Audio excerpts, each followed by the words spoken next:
오늘은 언약으로 보는 성경 11번째 시간 다윗 언약에 대해서 함께 나누겠습니다. 모세를 통해서 이스라엘을 애굽에서 인도하신 하나님은 여호수아를 통해 가나안 땅을 전쟁으로 얻게 하셨습니다. 그러나 이스라엘이 하나님의 명령에 불순종하며 여러 가나안 족속들을 살려두었고 그들은 계속 이스라엘을 괴롭게 했습니다. 그것이 사사기의 내용이죠. 사사기에서 반복되는 중요한 구절은 이스라엘의 왕이 없으므로 사람이 각기 자기의 소견에 옳은 대로 행하였더라입니다.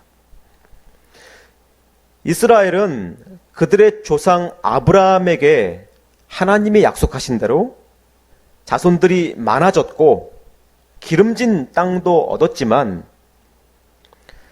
다스릴 왕이 없었습니다.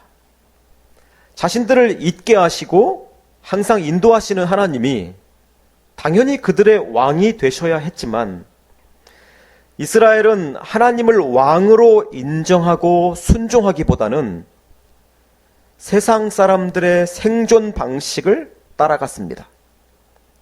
우상을 숭배하는 나라들의 최신 기술과 매력적으로 보이는 문화를 따라갔습니다. 그들은 살아계신 하나님을 왕으로 인정하기보다 다른 나라들처럼 인간 왕을 세워달라고 요구했는데 그것이 사무엘서의 시작입니다. 첫 왕으로 세워진 사울은 하나님의 뜻에 순종하기보다 자기 방법으로 백성들의 지지를 얻으려 했고 하나님은 그런 사울을 버리시고 다윗을 새로운 왕으로 세우셨습니다. 다윗은 사울과 달리 하나님의 뜻에 순종해서 전쟁을 잘 수행했습니다. 1절이 말하는 대로 이스라엘의 평안이 있게 된 것은 다윗이 이스라엘의 적들을 모두 물리치고 찾아온 평안이었습니다. 물론 그 전쟁에 승리할 수 있도록 도우신 분은 하나님이셨죠.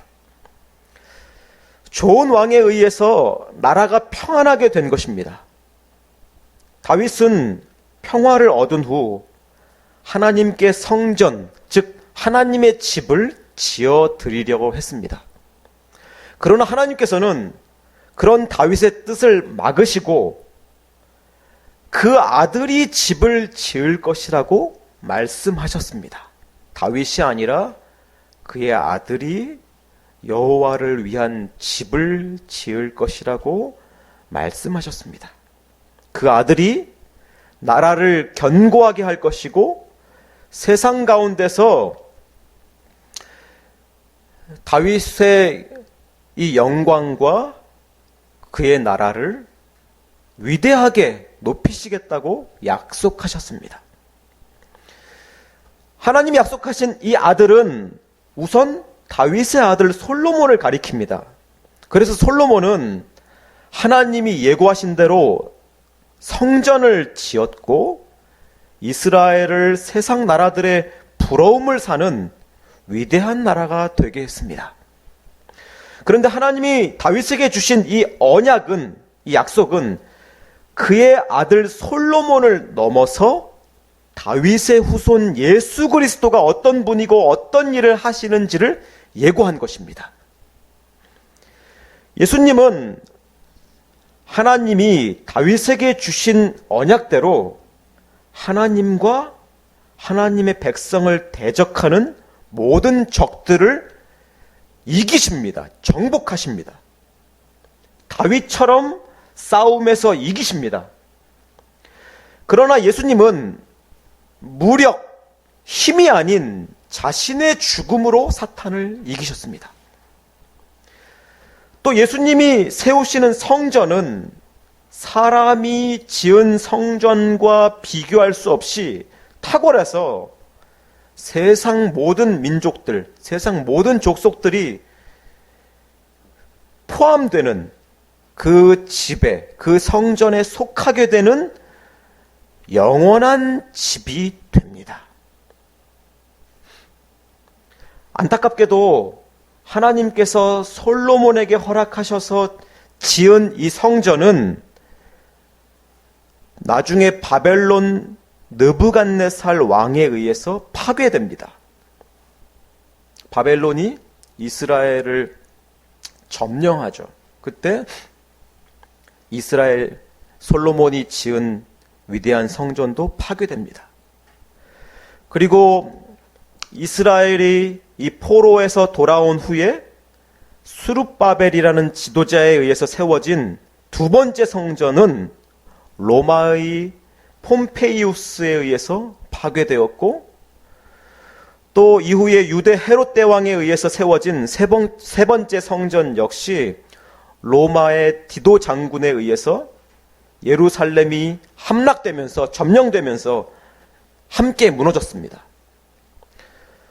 그러나 예수님께서 세우신 성전은 무너지지 않는 성전입니다.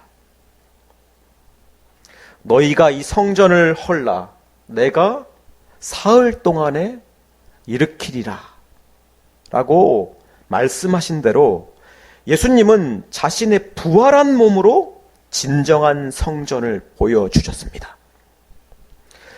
구약시대 성막과 성전이 이스라엘과 함께 다니던 그 성전, 그 성막, 그것이 하나님의 임재를 보여주었듯이 예수님 자체가 하나님이 우리와 함께 하심을 증명하시는 임마누엘로서의 성전이셨습니다.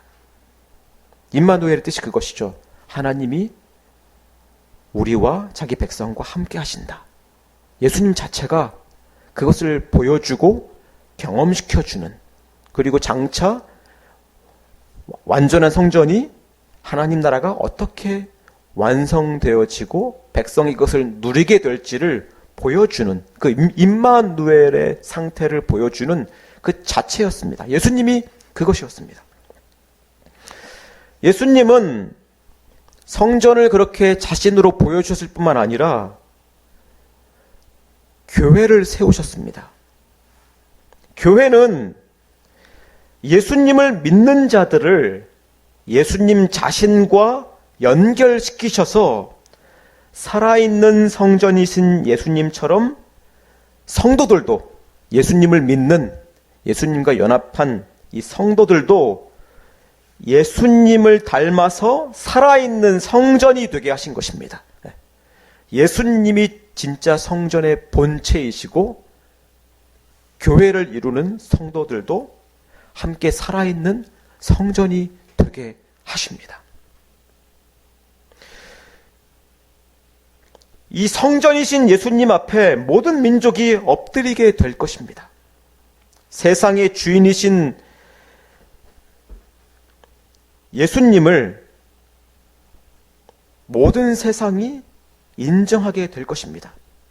이렇게 예수님이 하신 말씀과 하신 일들을 잘 이해하려면 다윗 언약을 잘 이해해야 합니다. 다윗과 솔로몬이 보여준 위대한 왕의 모습은 예수 그리스도가 오셨을 때 잘 이해하고 믿을 수 있도록 예고하는 모형이었기 때문입니다. 하나님께서 다윗에게 주신 이 언약, 오늘 우리가 읽은 본문, 이 다윗 언약, 그 아들이 성전을 세우고 위대한 왕국을 세울 것이라는 이 언약은 궁극적으로 자기 아들 예수 그리스도와 그를 통해서, 예수 그리스도를 통해서 이루어질 일들을 가리키는 것입니다. 첫째는 다윗의 아들 솔로몬에 관한 이야기였지만 사실은 진짜는 예수 그리스도에 관한 이야기였습니다. 다윗은 예수 그리스도를 본 적이 없지만 하나님께서 다윗을 통해 예수 그리스도를 계시하셨고 보여주셨고 성경에 그 기록들을 남기셨습니다. 이 다윗을 통해서 다윗의 이 고백을 통해서 예수님에 대한 예고를 남기게 하셨습니다. 그래서 성경에 기록된 다윗의 고백들은 다윗의 이해와 경험을 뛰어넘습니다. 1차적으로는 자신의 경험이었고 자신의 고백이었지만 그것은 그 다윗 자신을 넘어섭니다. 예를 들어 시편 22편을 보면 나를 보는 자는 다 나를 비웃으며 입술을 비축거리고 머리를 흔들며 말하되 그가 여호와께 의탁하니 구원하실걸? 그를 기뻐하시니 건지실걸 하나이다. 개들이 나를 에워쌌으며 악한 무리가 나를 둘러 내 수족을 찔렀나이다. 내가 내 모든 뼈를 셀 수 있나이다. 그들이 나를 주목하여 보고 내 겉옷을 나누며 속옷을 제비 뽑나이다라고 나와 있는데 시편 22편에 이렇게 나와 있는데 이것은 어떤 장면을 떠올리게 합니까? 바로 예수님이 끌려가셔서 십자가에 못 박히실 때 일어난 장면을 이미 예고하는 예언하는 장면입니다. 그게 그대로 일어나죠. 다윗은 이렇게 예수님이 겪으실 내면적 고뇌와 고난과 죽음을 예고했습니다. 또 시편 110편을 보면 여호와께서 내 주에게 말씀하시기를 내가 내 원수들로 내 발판이 되게 하기까지 너는 내 오른쪽에 앉아 있으라 하셨도다 라는 이 말로 성부께서 성자 예수님께 세상을 심판할 권한과 왕권을 위임하신 것을 묘사하고 있습니다. 그 왕권을 완전하게 실행하실 때까지 이 보좌 우편에서 있어라 라고 성부가 성자에게 하신 말씀을 이 다윗이 예고하고 있습니다. 이미 말했습니다. 그런데 누가복음 20장을 보면 예수님께서 자신의 부활에 대해 그리고 승천하신 이후에 대해서 설명하시면서 이 방금 읽었던 이 시편을 예수님이 인용하신 것을 우리는 알 수 있습니다. 이렇게 하나님께서는 구약의 어떤 인물들과의 언약 관계보단 이전에 있었던 다른 인물들과의 언약 관계들보다 이 다윗 언약을 통해서 예수 그리스도를 가장 풍성하게 예고하셨습니다. 다른 언약들도 중요하지만 특별히 다윗 언약을 통해서 더욱더 풍성하게 예수님을 예고하셨습니다. 아담에게는 뱀의 머리를 부술 여자의 후손으로, 아브라함에게는 죽음으로 순종하는 아들 이삭으로, 모세를 통해서는 하나님의 법 앞에서 행위가 완전한 자로 예수님이 예고되었습니다. 그런데 다윗을 통해서는 온 세상을 다스릴 영원한 나라의 왕이자 자기 백성과 함께 거할 집, 성전이 되실 분으로서 예수님이 예고된 것입니다.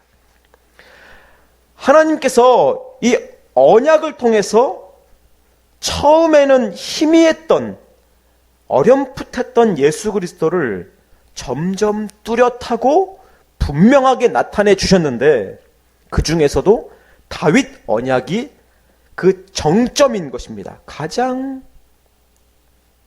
최고의 언약으로서 하나님이 예수 그리스도를 나타내신 데 사용하신 언약인 것입니다.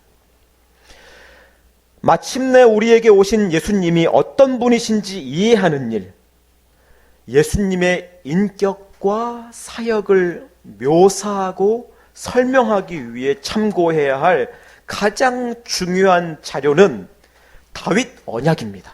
예수님이 누구신지, 예수님이 오셔서 죽으시고 부활하시고 아버지 곁으로 가셨는데 그리고 다시 오셔서 심판하실 것인데 이 오신 예수님이 진짜 예수님이신지, 그리고 예수님이 누구이시고 어떤 일을 행하실지에 대해서 알아채기 위해서, 이해하기 위해서 이 다윗 언약이 너무나 중요한 자료가 되는 것입니다.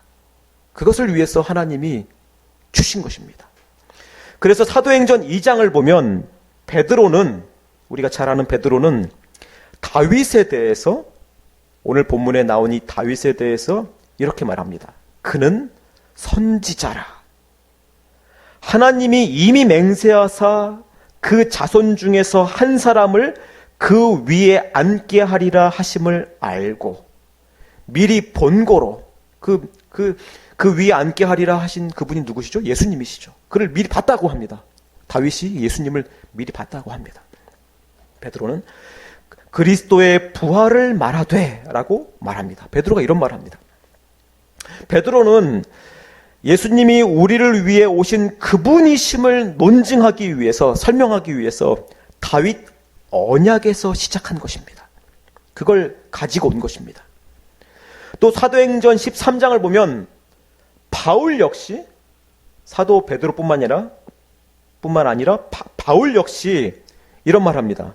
시편 2째 편에 기록된 바와 같이 너는 내 아들이라 오늘 너를 낳았다 하셨고 라는 이 말로 예수가 하나님의 아들이심을, 또 주의 거룩한 자로 썩음을 당하지 않게 하실 것을 가르쳐 이르시되 라는 말을, 이 시편 1편을 인용한 것인데, 이런 말을 통해서 예수님의 부활을 주장하기 위해서 또 다윗의 예언적 고백에 이 바울이 의존합니다. 이렇게 대표적인 사도들조차도 다윗 언약의 근거에서 예수님을 설명하고 이해하고 있는 것을 우리는 알 수 있습니다. 하나님께서는 한편으로는 다윗의 장점, 다윗이 잘한 점을 사용하셔서 좋은 왕 한 사람에 의해 많은 백성과 나라가 평화롭게 되는 것이 얼마나 행복한 것인지를 경험하게 하셨습니다. 그리고 또 다른 한편으로는 다윗과 그 아들 솔로몬의 죄로 인한 그들의 한계를 통해서 그들보다 더 나은 왕, 죄 없는 거룩한 왕을 갈망하게 하셨습니다. 다윗 언약은 왕 한 사람이 얼마나 중요한지를 잘 보여줍니다. 우리는 흔히 이런 생각들을 합니다. 역사상 있었던 많은 왕들의 잘못들 때문에 왕이 다스리는 것, 이 왕정이라고 하죠. 왕정. 이 왕의 다스림을 나쁘게 생각하는 경향이 있습니다. 왕이라는 제도는 왕 한 사람이 전체 나라를 인도하는 것은 문제가 많다라는 생각을 합니다. 그래서 왕정 대신 백성들의 의견, 가능한 한 많은 사람들의 의견, 우리의 주장을 반영하는 정치, 즉 민주주의라고 일컫는 이러한 정치 방식이 가장 좋은 방법이라고 생각합니다. 그래서 이런 방법들을 거의 대부분의 나라가 사용하고 있죠. 그러나 이 세상은 왕정으로 계획되어 있습니다.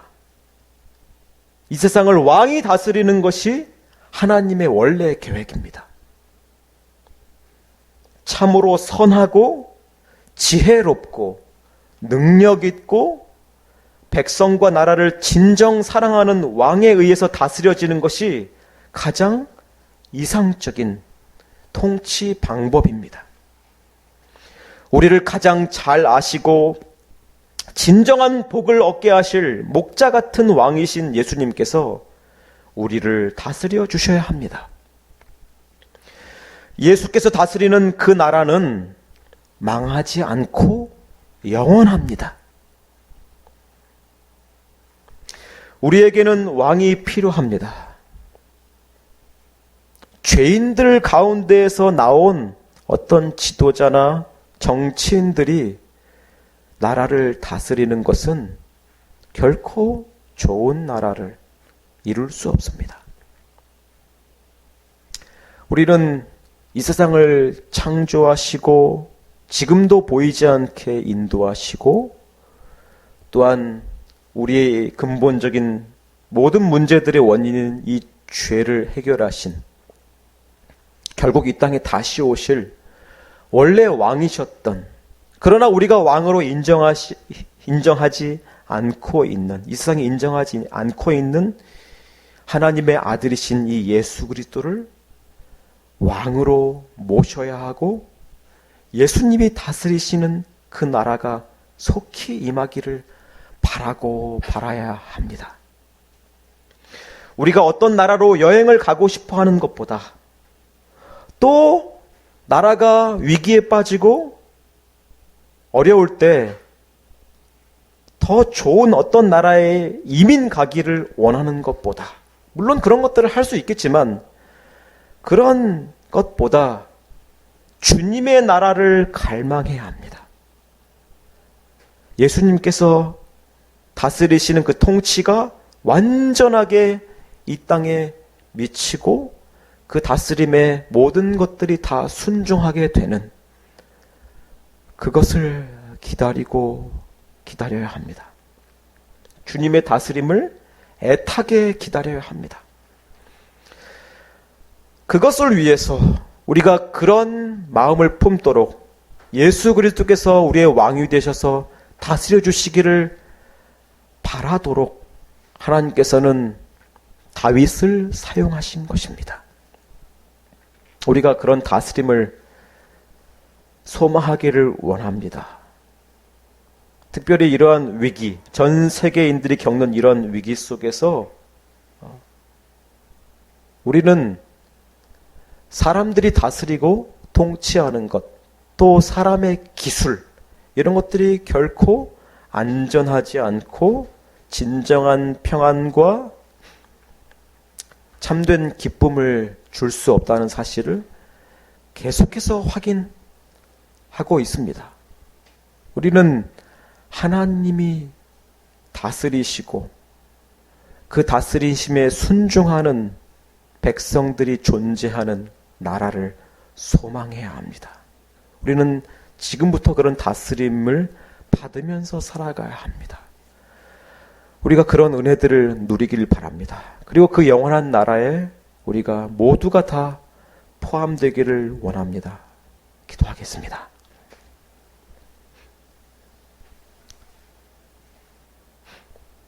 하나님이 다스리시는 나라가 속히 임하기를 원합니다.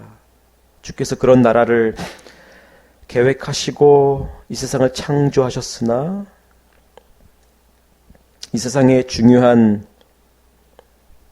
백성인, 또한 그 왕권에 순종하고 행해야 할 사람들이 죄로 물들어서 이렇게 또한 고통을 겪고 있습니다. 그러나 하나님께서 이러한 백성들을 또한 구원하시고자 자신의 아들을 보내주셨고, 또한 이러한 구원받은 백성들에 의해서 예수님이 진정 왕으로서 인정받게 하셨습니다. 우리가 그런 구원의 믿음을 가지고 예수 그리스도를, 하나님의 아들을 왕으로 모시고 하나님 나라의 백성으로서 살게 해 주시옵소서. 참된 목자이신 예수님께서 우리를 손수 다스리시고 인도하시는 나를 고대합니다. 주님, 저희를 다스려 주시고 또한 이 땅을 온전히 통치해 주셔서 저희가 헛된 것에 고통을 겪으며 고생하며 슬픔을 겪는 일이 더 이상 없게 하여 주시고 주님의 임재 속에서 함께 거하며 참된 복을 누리는 때를 어서 맞이하도록 주님 와 주시옵소서. 우리가 그러한 하나님 나라를 누리기에 합당한 자들로 다 거듭나서 구원받게 해 주시옵소서. 예수님의 이름으로 기도합니다.